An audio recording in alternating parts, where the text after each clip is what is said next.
Welcome back to a very special episode because not every day do you get to sit down with the Emmy award-winning two-time Netflix writer, director. Girl, congrats, Asha. Congrats, Asha Chai-Chang. Thank you. Samira, the star. Girl, both of you ladies, you did that. Bravo. And Thank you. Thank you. we are here because you two ladies, y'all are selected finalists when it comes down to your special film, Marque, Second Chance. Can you Yes. tell everybody? Can you tell everybody about Marque? I don't speak Spanish, so forgive me, y'all. Okay, yeah, no, Samira, go ahead. You tell You them want me to- about Marquitos. Marque Dos is a film for anybody who's ever felt like they've been put in boxes, especially for women and like what they expect from us and like Latinos and just Black people in general. Like we're always being put in boxes, especially if you're like half of something else. And I feel like growing up, we're forced to be in like these like stereotypes and like to play that to be accepted. And so what Marque Dos explores is this brand ambassador who wants to be, her dream is to be the manager and to like run her own team. And while she's like checking out boxes like Latino and Black and like, there's no Afro-Latino, and then also really exploring the colorism that happens like in Latin America and how like there's such a big Afro-Latino population and yet Latinos don't see us as Latinos. And also same with like, just anybody else. Like, so she goes through this process of getting this job that she's really excited for. And then, you have the big boss that comes in and she's like, hold on, you don't look. Yeah, don't give it away. No more spoilers. It explores it. She stands up for herself and it gives voice to so many people that don't have voices, anybody that's underrepresented. I think Asha can explain it even better than me because I'm all excited. You were like, no, that was perfect. I just didn't want to spoil it for anyone who's about to see the movie. You're right. And Asha, so I know you've experienced this because hello, when people see you and they see your name, people confuse me for Blackanese all the time.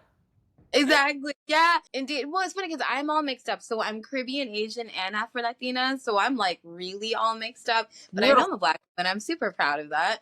It's just that, I feel like people, like you said, they'll read the name and they're like, that can't be you. Or there's, a lot of assumptions about what you can and cannot be. And I'm like, why? Like, why is that? Why can't we be our full selves? Why can't we, being Black is not a monolith at all. And so I wanted to talk about it, but I want to talk about it in a comedic way. And that's why we're so happy to be a part of like the Houston Comedy Film Festival. Like, you get it. Like, we can laugh about this together and bond and connect. You represented, and then even like I had to do a double take because I was like, wait, like trilingual? You did sign language as well? We did, yes. ASL. Man. So like when it comes down to signing, this is your whole life you've known how to sign? Just curious. So I'm disabled, right? So I'm a disabled director, and I really just wanted to represent the world. And so we wanted to have an Afro-Latina with that with a disability. And we were so glad to connect with Beija because she was like, she's deaf and Afro-Latina. I was like, come on representation. Let's bring this in.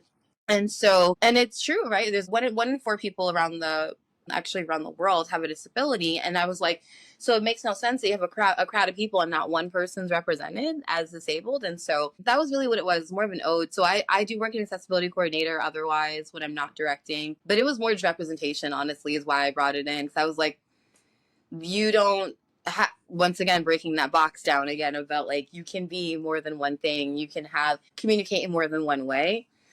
And it just felt like that was an important moment for me to bring in. And we did it. I'm super proud. Even like we have, even behind the scenes, we had all Black Latino like crew for as our interpreters on set. So it was, we were like diverse. Like, you did that. Because there's no limitations as far as what you can accomplish and what you put your mind to. Like, look at everything that you ladies have accomplished. And Samira, I have a question. What was that like? With you practicing the sign language and everything on set, what was that experience like? I've been in LA for 12 years acting, and like never have I seen like scripts that also represent like, people who are disabled in sign language. So for me, it was really exciting. It was a little scary at first because I was like, oh, I need to learn. So I'm over here downloading apps and stuff. And then Asha's like, I got you. Is how you say thank you, and like teaching me stuff. And then being on set with Beija and everyone, and like, seeing Afro-Latinas that are, it was just it like grew my heart. And like sometimes as an actor, you're like, oh, I want to do it, I love acting. But when you're doing a project like this and you're working with an Afro-Latina writer, which is a whole different ball game, you know what I mean? Because they don't write you one or two dimensionals. It's not a stereotype. Being in LA 12 years and getting that experience for like the first time, like that is, it's like, oh, okay, what I'm doing isn't just for me. It's like the little girls out there that don't have representation. And like, I don't know how many times I grew up not seeing any Afro-Latinos and not knowing how to explain that to like my community. And so it just felt like what I'm doing meant something. You killed it. I'm even thinking of my family here. My cousins are Afro-Latinas, and I'm just like, wow, I want them to see this film. Like, they have to see this. Yes. They have to. Oh, I didn't tell you yet. So we've been talking. I'm not sure you guys saw it. So for Sinners, right, with Ryan Coogler, they actually have Black ASL version right now out. So I'm actually talking to interpreters about doing the same thing for Marque. Is just actually like having it on the side, having it all that. Okay, sorry. Honestly, this has been very international for us. So we also went to Cannes, and at Cannes Film Festival, it was so interesting seeing it in French too. I was like, oh man. What is it? It's like, it's douce méchance or something fancy, pretty sounding. I was like, thank you so much. So, but you know what I mean? Like, it's been so surreal realizing how many, like you said, little kids are resonating with it. People internationally are resonating. I'm like, let's go. So I like that idea though. Don't When I talk stop to Flo, be like, come on, bring it on. Well, like even down to behind the scenes and on set, this whole process, how long did y'all have to film for the creation of this film? What? 2.5. For me, it was 2.5 days. I know that Samira saw 3, but we were actually like loading out the last day. The last day of filming. And of course, like we said, it's a proof of concept, right? So the idea is that it's a pilot episode to then get into more episodes. So we cared a lot about like building relationships. So we actually filmed at a Latin owned studio. And they were super kind. We were able to, we had like, I think 1 day for dressing, 2 whole days for filming, and then the other day was a half. I know that you like, I know you're like, huh? Everyone got paid the last whole day. But it's like, for us, we were loading out the same day that we're filming. So you were able to get all of this knocked out quickly. What would you say? I must ask both of you separately because I'm curious because from the different perspectives. Asha, when it comes down for you as a director, what was the most challenging experiences during this process? Sorry, I'm silly. My brain just went to a joke. I was like parking. Real life. Real life. But I can't help myself.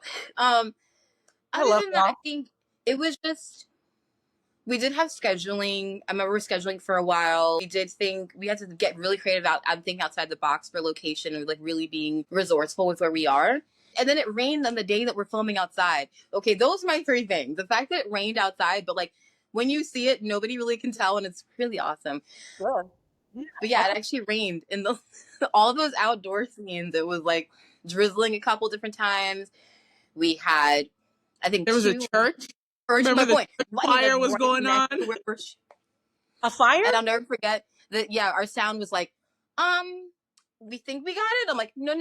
Like, what you said a fire? No, not a fire. It was a church choir. So it was like a Sunday, and there was gospel music singing, and we're like, oh my god, the sound's gonna pick it up.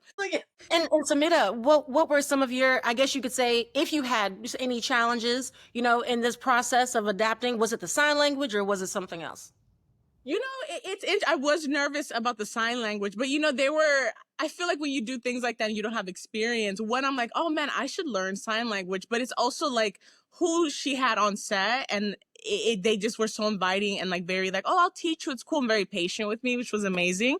And I think the wild thing, especially being on set and when you're working with like a smaller crew and time is so of an essence, you can tell that you have a good director because they pick the right people, because it takes a village, right, to be able to run things so smoothly. And I had no idea, you know what I mean? I remember talking to Asha afterwards. She's like, girl, I feel like my hair was gonna fall out, and Yes. And I'm like, on set as an actress, I didn't know, and that I wouldn't show you that. Yeah, and I feel like I've worked on bigger sets before where it's like you can feel the chaos and everything's disorganized, and Asha's demeanor was just completely like, all right, you ready to shoot? Like, you know what I mean? And so it calmed me down because my job is like, okay, focus on the character, make sure I got my lines, hair and makeup fast, and then get in there. And so it was like you felt the need for time, but you also felt the patience of like, okay, we're gonna get this right. And it was just so collaborative, and everyone, I don't know, I'm friends with everybody on set now. Like, it just kind of like created this little family. And so it was great. I think the only issue was making sure that like I did my job right, because I know that it's like a lot of people are going to watch this and it's going to be something that, if executed the correct way, people are going to feel seen. And so I'm just like, okay, don't be in your nerves, like just, you know, show up. But Asha was great, and she really like just helped me feel comfortable. Asha, that speaks a lot about your leadership. That's huge. That is huge. I'm on this other side right now. I am very proud of you. Very, very proud of you. That is that speaks a lot, because you know it's very hard when there are so many different things going on set, and it's like you're thinking about, okay, the budget, you know, I don't want to waste any money, I don't want to waste time, and it's like, how do I keep my composure and then pass and transfer this great energy? And so that way, Samira, you're able to shine, because like you were making me smile on camera. And then, even, I don't want to give anything away, but again, I'm also gonna even talk about representation within the mother, because I know people would be like, what? And I love that. Yeah. Love that. Man, what were your highlights? That, I think casting. So I joke all the time. I told Samira, I remember how I was like, it's you. I knew it was you from like the first time that we were going through it. But you're right, though. That is actually something, it was like a responsibility. Does it make sense? Like, I knew that I was like, okay, I have two amazingly talented Afro-Latinas that are going to, I hope, change the world. And that's the reason that was the weight on me. And then I had to, because we had funding from Netflix, right, for this. So we had to get the AOK afterwards. You know what I'm saying? Like, so after I knew, I'm like, I'm sold. I want them. And I remember telling the casting, I was like, please tell them they're in the mix, which means it was locked at that point. But we're just waiting for them to be like, yes. And I remember, I think I got like one last question before they're like, you're like, almost like, you're certain. And then they saw what I saw. That was my favorite part, was finally seeing the studios actually be like, we see what you see. They're amazing. I'm like, and I knew that like having Adalagisa and having Samira, like I knew that was going to make such a change in like the roles that we're seeing, the representation that we're seeing. And that's why I was like, I'm glad to spearhead it. Let's put it that way. My friend's like, I'm glad to be that person. Observation real quick, not to cut you off, Asha, but like, are y'all, whenever, because I know this is going to keep going. My question for you is, are you going to feature yourself on camera as well? Because you have just as much energy. Like, I'm just saying. Tell her You need to be on camera too. Been telling her, and I was like, Asha, you should write something for yourself, because her personality is so lively. She looks great on camera, and like even just the way she talks, I'm just like, she definitely has it. She's like, oh, think about it, and I'm like, girl, write it. If I gotta write it, like write it. I just told you right now, affirmation. I speak to a lot of people from all over the world all the time, even off camera, especially off camera, and I can say this energy that comes through, wow. There's something truly powerful about showing up for one another, and that's what our partnership with Special Olympics Texas is all about. Blondly Media is dedicated to sharing the stories of resilience and achievement from these remarkable athletes and building more of an inclusive, supportive community. If you want to be a part of this movement, there are plenty of ways to get involved. Subscribe to our quarterly magazine, help an athlete tell a story, host a community or business event that welcomes Special Olympics Texas athletes, or pick up some merch to show your support. Every action, big or small, helps open doors and create new opportunities for these incredible competitors. Special Olympics Texas is grounded in family, encouragement, and belief that everyone belongs. If you're ready to join us, follow the link below to see all the ways that you can be a part of this journey and stand with the Special Olympics community. Let's push the world forward together.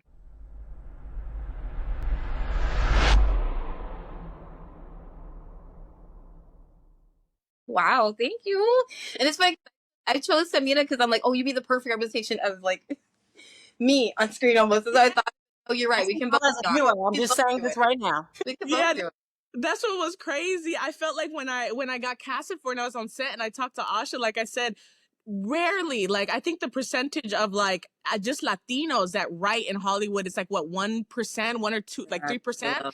Yeah. And so you get all these scripts, you get all these auditions, and when you see Latino, I'm like, okay, they never really get Afro-Latino, but it's such a stereotype, and they're so two-dimensional. And then if you get Afro-Latino, it's angry Black woman, it's spicy Latina, they got an attitude, you know what I mean? So like even reading a script where it's like I can show my natural bubbly personality, like I'm like, oh, this is great. And then I met Asha and I talked to her, and we have so many similarities. Also, she did brand ambassading, I did brand ambassading. So it was just like, wow. So I'm able to do a character that has all these, like an actual human being that has layers, you know? And so that to me was the highlight. And then to Aqua Alegrisa and like be on set, like the cameraman was Colombian. And so he's over here playing salsa songs that I dance in the kitchen to. And it's like, oh man, like this is what like the Reese Witherspoon being around their people. And I was like, we need more of this. This makes me so happy. Oh my gosh. There was a question. Oh my gosh. It was something. Oh, yeah. I know what it was, marketing, because all of us have a marketing background. And I am curious because I know for myself, I wasn't imagining being in the entertainment space. Did you ladies always think that you were going to be in this space? Was this a dream? Like, how did you make this a reality? Ooh, Samira, you take it. You take it first. Okay. So I grew up doing theater. I did theater in Houston, H-Town, what's up? I did theater in Houston, and then I came out here and I focused heavily in comedy. And I did comedy in like Second City, Groundlings, UCB. And so marketing was something I kind of fell into by accident. And it was like a side gig that a lot of actors were like, hey, actors are naturally like good at talking to people, like you're good at like, you know, just presenting new items, like little commercials and stuff. This is a cool little gig. So I got into it and I was like, wow, it doesn't feel like work. You're just like talking to people and like learning about marketing, which I think as an actor is helpful because you are also marketing yourself. So to understand how like products and like CEOs think, it's kind of like it's beneficial to know that part as an actor. So I kind of fell into it and then been doing it for years. And I feel like it goes hand in hand with acting. And it's also helped me just be able to be comfortable talking to strangers more, and a good way to practice my comedy, to be honest. You killed it. I was cheesing on screen, like looking at the screen, I'm cheesing. And like, was it the same experience for you as well? So, oh, funny story. So I studied, okay, Caribbean family, right? Okay, cool. We're talking about Latin Caribbean family. Okay, cool. When I told them I wanted to do film. They're like, that's funny. What's your real job? And so, they're just like, great. So you're gonna study business or law, or I was like, okay. So I did. I studied I know I did pre-law first, and then I studied business. And at first I was like, well, I'll use this to be like a good producer. Yeah, that's how I'm gonna, like still get into the business. And I remember taking marketing classes being like, I don't want to get a marketing degree. It's an I'm pretty degree. That's why I kept calling it. I'm like, it's an I'm pretty degree. I don't want this. But I actually went through a lot in life and ended up getting into, experiential marketing, and then, rising up the ranks as a manager. That's why the story is real. Like, this is a real story. And that's what I experienced. Remember, they're like, oh, you want to do Spanish tours? And I was like, yeah, Spanish, of course, let's do this. And then I'll talk to people and they're like, wow, say it again. You have beautiful Spanish. I'm like, this is awkward. Like, I was like, but yeah. So like, kind of like what Samira said, like, I always loved it. I was always in the arts from the time I was young. My family didn't think I could do it as an actual career, but hi, Mom. Now she's proud of me now. Okay. At the time, she's like, please do something like grounded, do something real. Marketing was great though, like you said, like Samira said, it was a great way to meet people. It's a great way to put yourself out there. And I do use the same kind of tactics now, even talking about Marque, right? Like right? Like I'm thinking about how to continuously market. I'm like, it's right here. How to continuously like market and put yourself out there and talk about your projects. So I think marketing is a great tool for filmmakers to, or even like you said, talent. Anyone and that's a talent or a crew member should have, for sure. It definitely also like highlights the stereotypes too, because marketing, like when you're booking a job, it's so heavily focused on like ethnicity and where you come from. Like, oh, you're going to this little part of town, you're going to East LA, you got to speak Spanish. That's one thing, especially because I know in Houston, there's way more Afro-Latinos, and in LA, there's not that many. So one thing, like going to these like all Latin markets, and speaking Spanish and seeing how either people refuse to speak to me in Spanish, how they were always, I came up with little jokes. People are like, oh my God, how did you learn Spanish? And I'm like, well, how did you learn? They're like, oh, well, I'm Hispanic. I'm like, oh, well, me too. You know what I mean? And they would always be so like boggled, or they'd be like, oh, I didn't know that like there was Black Colombians. And I'm like, we're the third most biggest population with Black people, you know, but it's so underrepresented that like people don't know that. Because all you see is the Shakiras and the Sofia Vergara's. And so experiencing that also brought awareness of like, man, we need to have more representation on TV.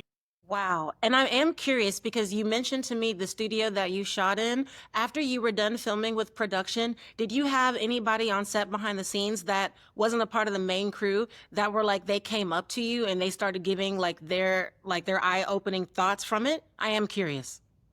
Did anyone ever come to y'all? That's about when we took the film to New York and then seeing the little kids in New York who are all Afro-Latino, because I was born in Long Island, and so I remember being in New York, and it was common, right? You know what I'm saying? It's more like you said, like kind of like how Houston might have more common, New York has it more common to see Afro-Latinos. But seeing little girls say to me, like, I finally saw myself, was like, to me, that was my favorite takeaway. But back to your question, my brain went there for some reason. But yeah, a lot of people within the community, they said, what was it? They made comments like, you're right. I never really thought about that. I don't think I've seen a lot of funny Afro-Latinos. I've never seen really bubbly. Like they never, even though they know that we have those personality traits when we're at parties and dancing. You know what I mean? They know that privately, but they didn't know it. They never saw it on screen, and they never really thought about that until after. Well, some people have actually started to cast more. That's my favorite, where they wanted to cast and highlight more. Remember, like Samira, we got into the magazine. Like certain people want, like when they started thinking about Latina, they actually start thinking about us. And like that was the goal. The goal was for you to realize that we're here too. Yeah, it's our culture too. So yeah, I love this. And I'm even, man, I want to keep talking to y'all about so much stuff. So like, no, there's like so many things I want to ask and I want to say. And I'm thinking about the impact that you ladies have made already with the creation of this. And I'm wondering, in terms of legacy, what do you want your legacy to be? That's very important to me from the impact of what I even feel from watching. So even though I love entertainment and film and TV, the real reason that I got into the industry was because I knew that representation matters. And I wanted to make my great grandmother proud. I know that's like really specific, but I really wanted to make her proud because, wow, not me getting teary eyed and weird. But let me go back over here. So, legacy, I'm just thinking about, I want to make more content that family and children can watch and really see themselves, and or like you said, open up their eyes to realizing, that there's more to be seen, there's more to learn. And I want us to have conversations and really connect as human beings. I feel like for way too long that there's been like this pigeonhole of like, this is Black people and this is all they can do, all they can accomplish, all they can be. And so the more that I can kind of start ripping away at that and just really bringing more of our humanity to life, that's my legacy. Like I think that's what I want to be known for, is like, oh, Asha's the person who knows how to really amplify voices or amplify diverse voices and bring the humanity back together. So that's really what I want to do. I know it sounds like a lot to big thing. I feel like an Avenger right now.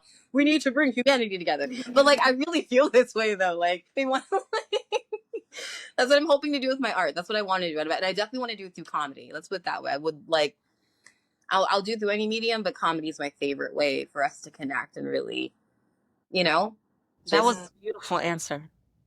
Don't apologize for that answer. That is what I feel like many of us right now, with what's going on in the world, we resonate with.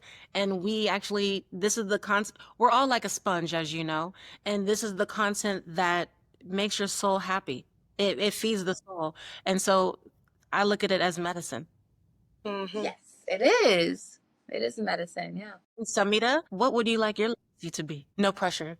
No pressure. My legacy, I feel like for me, acting is such a like form of psychology to like see the layers of what humans are. And I think it makes me sad, especially growing up, to see that like a lot of people don't understand the power of media and TV and film, and how, like, for example, just Zoe Saldana winning an Oscar, how that just changed the game for me the next day commercially, and being invited to do Walmart commercials as an Afro-Latina, and not like, oh, we got to make an exception because we asked for a Latina, you know? So I'm like, okay, I know I love acting. I love understanding the dynamics of how humans work, but I want it to mean something. I want to be able to break the boxes and break the stereotypes where there's little Afro-Latinas and like Black girls and Asian girls, anybody who's not put in these boxes, and like, you have to be this way. You have to, like, because I feel like a young mind, naturally we want to just fit in. So I could speak for myself that I felt sometimes that I had to play that stereotype to fit in within my own community, you know? So to be able to work with talented writers and to be able to work with talented directors that can portray a person, no matter where they're from, with layers, and to be able to give an honest performance that resonates with an audience and that moves people, where people feel seen and humanizes, like, these stereotypes, where people will see another Afro-Latina and not be like, how do you know Spanish, you know? Or like, you know, just any kind of stereotype, or see like, oh, you're a Black woman, you have to be angry, you have to have attitude, to defeat that. And to bring these heavy ideas, knowing that, like they say, comedy is the best way to serve something heavy because it's digestible and you have a laugh, but you're like, oh man, that's real. And so to be able to bring those complexities in that performance and like give that to the world and give your soul with it, then like there's no way, if the soul's not connected, that people aren't going to resonate and leave the audience changed a little bit. So I want my legacy to be part of that movement. Yeah. I love y'all so much. Like, you just multiply, both of you. Just multiply like this is the world. Um, what sort of advice? Because there are a lot of up and coming filmmakers, people that want to get started, and they look at you ladies as inspiration and they want to be like you, but maybe they don't have the support from their family, kind of like what Asha said. And yeah, they don't have the support, and it's like they're listening to all these different people around, but for chasing your dreams and still trying to figure it out so that way your soul is happy, what sort of advice would you have to share to the audience for anybody that's listening that's like, man, I want to be like you ladies? Asha? I would say be authentic, like be authentically you, and that means even if you're not, you don't have to be bubbly. I know, so there's actually, I say this because I laughed, I met somebody, she's another director, I think she's Chilean, and she's like, what was her term, is like, she's like a happy pessimist or something, right? Like, so, but like I'm saying, like, I say that to say, like, stay in your lane, like be honest to who you are, be true to who you are, and don't let anyone dim your light. And then the next thing I would say is, like, after you know that piece, after you've really started to explore yourself, like, and I really mean that, like, do, like, have lived experiences, learn who you are, be authentic and true to you, like, this is who I am. And then afterwards, learn finance, learn business. And I say that because then that allows for you to actually have control over what happens next, right? Like, that's how you are able to then be able to greenlight yourself. That's what I aimed to do, like, a long time ago. And that's what led up to here. So if you're like, well, how'd you get here? I'm like, it was me owning who I am and then saying, okay, I'm going to greenlight myself and then find the supporters who also see the same vision that I have, because I'm going to do it regardless. That's just how I am. Like, I'm going to get it done. You're just either with me or you're not. And that's okay. So yeah, that's why, like, on the other side of everything that I do the filmmaking and the directing and the great, all the creative stuff. But then I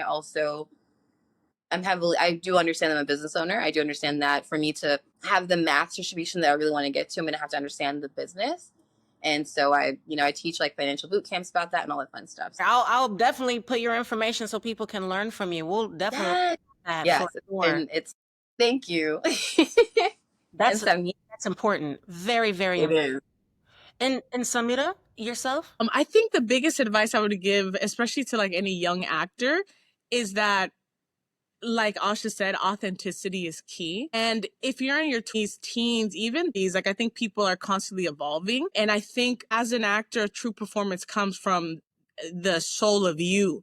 And so the more comfortable you, and like the more you know about how you work and what your limitations are, the more you know what to bring as in a character. And I also think a lot of this is it's a marathon. I know people always say it's not a race, it's a marathon, and you got to build endurance. And I think for me, the moments that I felt like, oh man, I don't know if I can do it, the thing that helped me the most, like the biggest advice I could give, is to learn about the actors and directors that inspire you and read their memoirs and like see their stories. Because you look at, like, for example, I don't know, Jim Carrey, and you find out that he was homeless in a tent before he made it. Or you look at Viola Davis's story. Viola Davis's memoir is amazing. And like the inspiration it gives you, it helps you see that like these people didn't have it figured out. Like Lucille Ball is one of my favorite comedians. And like Lucille Ball got told no so many times and like was like, you don't have a face for camera.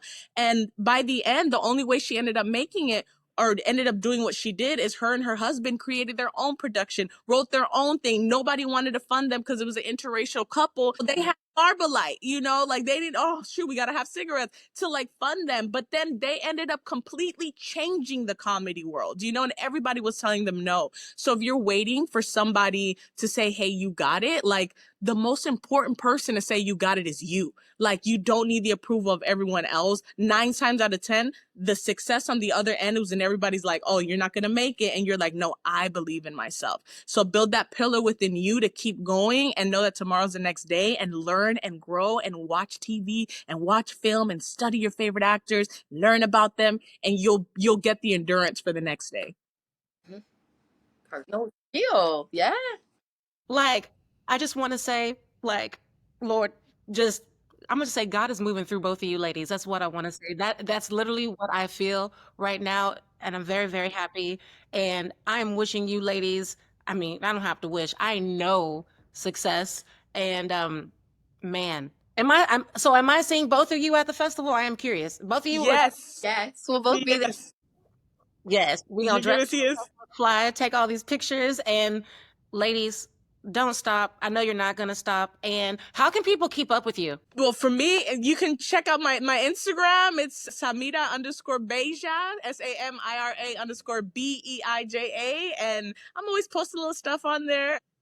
Yeah, and then you can follow me personally at Asha Chai-Chang or Chai-Chang, you know, on Instagram. But then also we have at Love My Productions. That's on YouTube.com, Instagram, you name it. So that's the production company, Love My Productions. Well, thank you, ladies. Awesome. I will see you at the festival. I was like, oh my God, I'm so excited. I'm going to see you in person. Yeah. Yes.